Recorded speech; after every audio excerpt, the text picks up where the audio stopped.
You probably didn't plan to buy anything today. And yet, by the end of this week, you will spend money on something you didn't need, didn't research, and didn't consciously choose.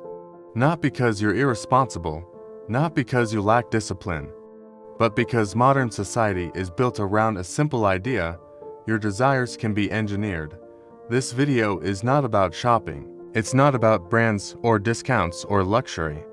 It's about how advertising, psychology, and algorithms quietly rewired the human mind and turned attention into the most valuable resource on earth, because somewhere along the way, we stopped being consumers and became products.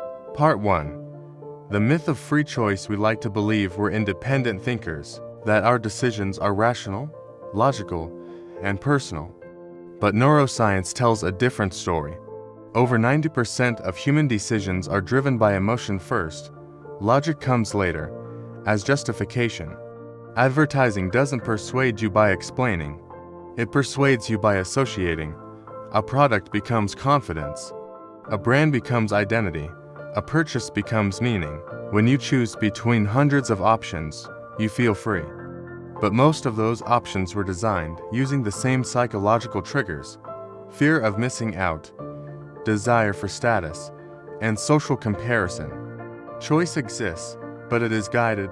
Part 2. How advertising learned to control emotion. In the early 1900s, advertising was simple.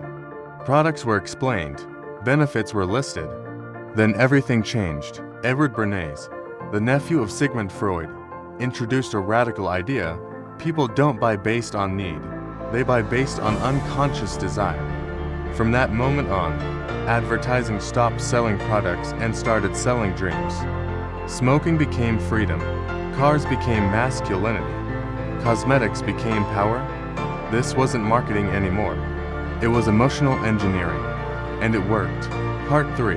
Consumption as identity. Over time, buying stopped being functional. Consumption became personal. What you own now signals who you are. Your phone, your clothes, your lifestyle. Advertising taught us a dangerous idea: that identity can be purchased.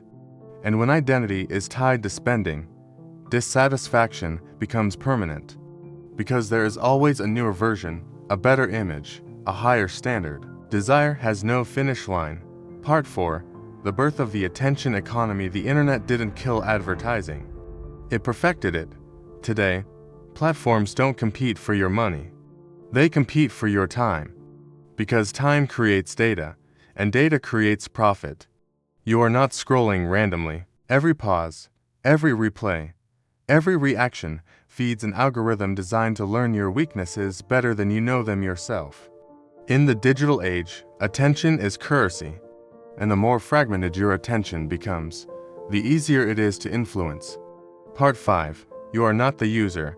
You are the product. Social media platforms are free for a reason. You don't pay with money.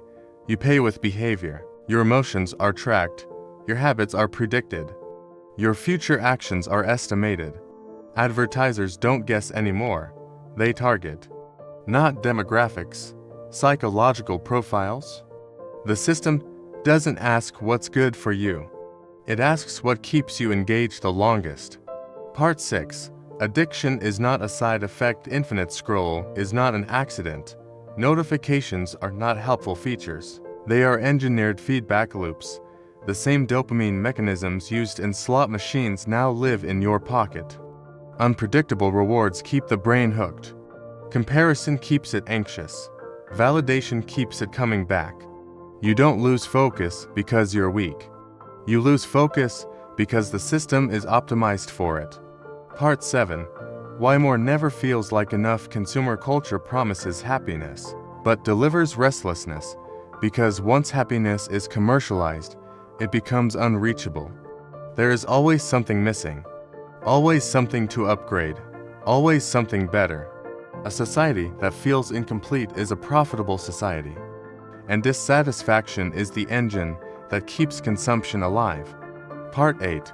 The hidden cost of consumption. The real cost isn't financial. It's psychological.